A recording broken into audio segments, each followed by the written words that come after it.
ये चैनल केवल मनोरंजन के लिए है। हम किसी भी तरह के अंधश्रद्धा को बढ़ावा नहीं देते। दिसंबर की हल्की गुलाबी ठंड में रात के 12 बजे पुणे का चिंचवड़ रेलवे स्टेशन खाली हो चुका था, क्योंकि पुणे से मुंबई के बीच चलने वाली ट्रेन मुंबई पुणे एक्सप्रेस आज 3 घंटे लेट थी। सभी यात्री धीरे धीरे कर दूसरी ट्रेन या अन्य साधनों से निकल चुके थे, मगर जतिन अभी भी वहां खड़ा ट्रेन का इंतजार कर रहा था। लगता है इस रेलवे स्टेशन पर अब मैं अकेला ही बचा हूं, मगर अब दिन भर की भाग दौड़ के बाद कहीं और जाने की हिम्मत नहीं है। जैसी ट्रेन आएगी उसी से मुंबई चला जाऊंगा। खुद से बातें करते हुए जतिन प्लेटफॉर्म पर इधर उधर देख रहा था। फुट ओवर ब्रिज की सीढ़ियों के नीचे कुछ भिखारी सो रहे थे। तभी एक भिखारी उसके पास आया और बोला, इस वक्त तुम यहाँ क्या कर रहे हो? यहाँ अभी कोई ट्रेन नहीं आने वाली है। मुंबई पुणे एक्सप्रेस आने वाली है, वो जो 3 घंटे लेट है। अच्छा, वो ट्रेन रात के वक्त उस ट्रेन में सफर करोगे? अपना ध्यान रखना, किसी अनजान से बात मत करना। उसकी रहस्यमयी बातें जतीन को कुछ अजीब लग रही थी। वो सम्मोहित सा उस भिखारी को देख रहा था। उसे होश ही नहीं था कि ट्रेन आ चुकी थी। वो उससे कुछ बोल पाता उसके पहले ही ट्रेन चलने का सिग्नल हो गया। हॉर्न देती हुई ट्रेन ने गति पकड़ ली थी। जतिन उस स्टेशन से ट्रेन में चढ़ने वाला अकेला यात्री था और उसकी आंखों के आगे वो ट्रेन निकल जाती उससे पहले ही ट्रेन के आखिरी कोच में जैसे तैसे वो चढ़ गया। उसने दरवाजे से भिखारी की तरफ देखा तो वो भिखारी अभी भी रहस्यमय तरीके से मुस्कुरा रहा था। अचानक हुई इस भाग दौड़ से जतिन की सांस फूलने लगी थी। वहीं दरवाजे के पास खड़े खड़े उसने खुद को रिलैक्स किया और फिर खाली सीट पर जाकर बैठ गया। आंखें बंद करके वो कुछ सोच रहा था। खिड़की से बाहर की ठंडी हवा उसकी रूह को सुकून दे रही थी। तभी उसे एहसास हुआ कि कोई उसके करीब तेजी से सांसें ले रहा है। उसने आंखें खोलकर देखा तो उसके पास कोई नहीं था। यहां तक कि पूरा कंपार्टमेंट खाली था। पुणे मुंबई चलने वाली ट्रेन में कभी पैर रखने की भी जगह नहीं होती। उसका खाली कंपार्टमेंट जतीन के मन में बेचैनी पैदा कर रहा था। वो अपनी सीट पर से खड़ा हुआ और कंपार्टमेंट में नजर घुमाई तो दूसरे दरवाजे के पास वाली सीट पर एक व्यक्ति बैठा हुआ था। उसे देख जतिन की सांस में सांस आई। वो उसकी पास वाली सीट पर जाकर बैठ गया।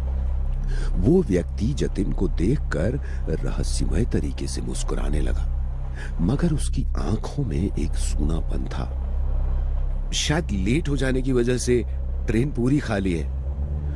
वो व्यक्ति जतिन की ओर देखता रहा और कुछ नहीं बोला। ये बात जतिन को अजीब लगी।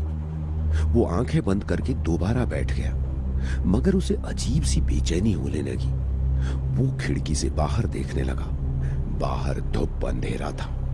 ट्रेन चल के काफी देर हो गई थी, मगर कोई स्टेशन नहीं आया। ये बात जतिन को हैरान कर रही थी। क्या देख रहे हो कि अभी तक कोई स्टेशन क्यों नहीं आया? जतिन हैरान हो गया कि उसे कैसे पता चला कि जतिन क्या सोच रहा था। क्या सोच रहे हो? मुझे पता है कोई स्टेशन नहीं आया है और नहीं आएगा। तुम गलत ट्रेन में चढ़ गए हो। गलत नहीं, मैं तो सही ट्रेन में चढ़ा था। क्या तुमने गौर किया तुम्हारे अलावा इस ट्रेन में कोई और क्यों नहीं चढ़ा? ये पूरा कंपार्टमेंट खाली क्यों है?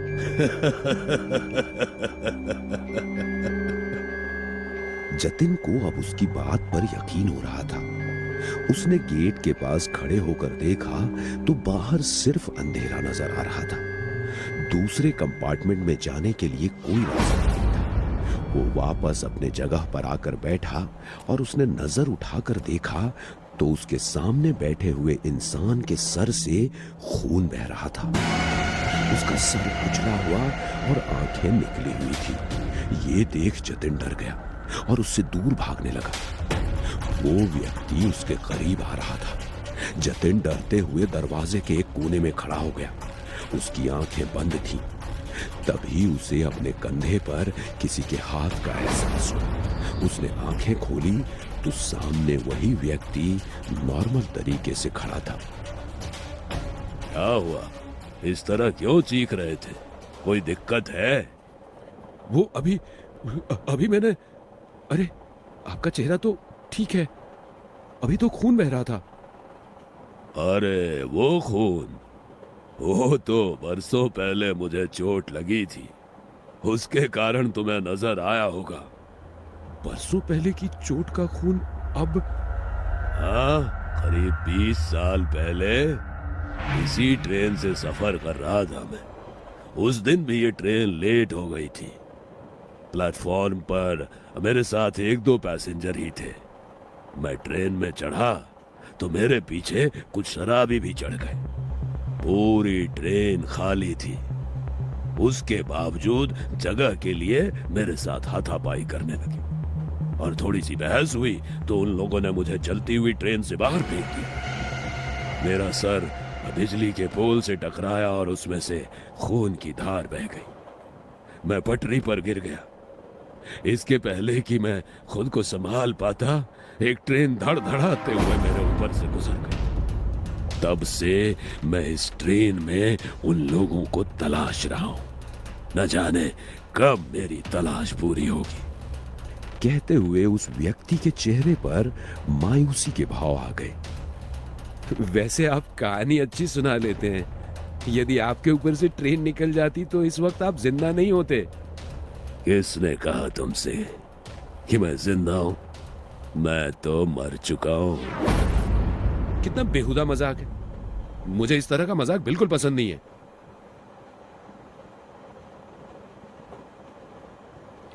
कहते हुए जतिन खिड़की के बाहर देखते हुए अगले स्टेशन के आने का इंतजार करने लगा, मगर ट्रेन किसी स्टेशन पर रुक ही नहीं रही थी।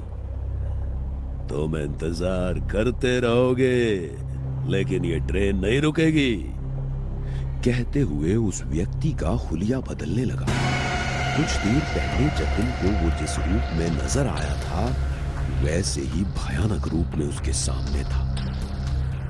डरते हुए जतिन ने चेन खींचकर ट्रेन को रोकने की कोशिश की, मगर जैसे ही उसने चेन खींची, ट्रेन की स्पीड और बढ़ी। झटका लगने के कारण वो जमीन पर गिर गया और वो व्यक्ति उसके सामने आ गया।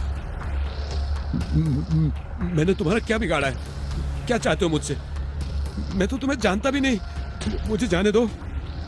कहते हुए जतिन उससे दया की भीख मांगने लगा, मगर वो व्यक्ति उसे और डराने लगा। उसके सर से बहने वाला खून जतिन के ऊपर गिर रहा था। डर के कारण जतिन की हालत खराब होने लगी। तभी अचानक वो व्यक्ति पीछे हट गया। जतिन ने राहत की सांस ली। क्या तुम सच में मेरी मदद कर सकते हो? मुझे छोड़ दो, मैं आपके लिए कुछ भी करने को तैयार हूं। जतिन ने कह तो दिया था, मगर डर के कारण उसकी हालत खराब थी। वो जिंदा लाश की तरह आंखें फाड़े उसे देख रहा था। मुझे मुक्ति चाहिए, बोलो, दिला सकते हो मुझे मुक्ति? मुक्ति? मगर मैं आपको कैसे मुक्ति दिला सकता हूं? जतिन का दिल तेजी से धड़क रहा था। उसकी धुंधली समझ में ये बात साफ हो चुकी थी कि वो किसी सामान्य स्थिति में नहीं था। ट्रेन, वो व्यक्ति और पूरी रात सब कुछ एक बुरे सपने जैसा लग रहा था, जिससे वो जाग नहीं पा रहा था। उसकी आंखों में डर और उलझन थी, मगर उसके सामने खड़ा शख्स उसे जाने ही नहीं दे रहा था। मैं आपको मुक्ति कैसे दिला सकता हूं? वो व्यक्ति अब गंभीर हो चुका था। उसकी आंखों में अब वो सूनापन नहीं था। उसने धीरे से कहा, ये ट्रेन उस रात से अब तक चल रही है। हर बार एक नया यात्री चढ़ता है और फिर उसी की तरह भाग्य को जीता है। जतिन पूरी तरह स्तब्ध था। उसकी सांसें थम गईं। उसके दिमाग में सवाल उठने लगे। कहीं वो भी तो इस ट्रेन में हमेशा के लिए फंसने वाला नहीं? तुम मुझे मुक्ति दिला सकते हो अगर तुम इस ट्रेन की गुत्थी सुलझा सको। मुझे इस ट्रेन से कोई बाहर निकाल सकता है तो वो तुम हो। तुम वही आखिरी यात्री हो जो यहां से बाहर जा सकता है, लेकिन इसकी एक कीमत है। क्या कीमत? व्यक्ति ने जतिन की आंखों में गहरी नजर डाली और धीरे से बोला, तुम्हें अपनी जगह मेरे लिए छोड़नी होगी। अगर तुम इस ट्रेन से बचना चाहते हो तो तुम्हें उस यात्री का रोल निभाना होगा जो हर बार मरता है। तुम्हारी मुक्ति उसी में है, लेकिन तुम्हारा सफर यहीं खत्म होगा। जतिन की आंखों में डर साफ दिखाई देने लगा। उसकी समझ में नहीं आ रहा था कि वो क्या करे। बाहर कोई स्टेशन नहीं था और ट्रेन रुकने का नाम ही नहीं ले रही थी। व्यक्ति की बातों में छिपे रहस्य ने उसकी हालत और खराब कर दी थी। अब वक्त कम है, चुन लो। या तो तुम मुझे मुक्त करोगे और खुद इस ट्रेन का हिस्सा बन जाओगे, या फिर अगली मंजिल तक तुम्हारी कहानी भी खत्म हो जाएगी। जतिन के सामने अब केवल दो विकल्प थे। या तो वो खुद को इस ट्रेन का हिस्सा बना ले और उस आदमी को मुक्त कर दे, या खुद ही हमेशा के लिए इस ट्रेन का एक भूत बन जाए। जतिन ने हिम्मत जुटाई और एक बार, आखिरी बार खिड़की के बाहर देखा, लेकिन अब वहां केवल घना अंधकार था और ट्रेन की गड़गड़ाहट उसके दिल के धड़कनों के साथ एक हो गई थी। उसका दिमाग ठंडा हो गया था और वो धीरे धीरे उस अजनबी की ओर बढ़ा। ठीक है, मैं तुम्हें मुक्त करूंगा। जैसे ही जतिन ने ये शब्द कहे, ट्रेन अचानक रुक गई। कंपार्टमेंट एक ठंडी हवा से भर गया था। वो व्यक्ति मुस्कुराया और धीरे धीरे हवा में घुलने लगा। अब तुम इस ट्रेन के नए यात्री हो। मुक्ति तुम्हारी भी आएगी जब कोई और इस ट्रेन में चढ़ेगा। जतिन अकेला खड़ा रह गया। ट्रेन के दरवाजे खुल चुके थे, मगर अब वो जानता था कि वो यहां से कभी नहीं निकल पाएगा। अगले स्टेशन पे कोई नया यात्री उसका इंतजार कर रहा था और एक दिन शायद कोई और उसकी मुक्ति की कीमत चुकाएगा। ट्रेन फिर से चल पड़ी, मगर अब जतिन जानता था कि इस सफर की कोई मंजिल नहीं थी।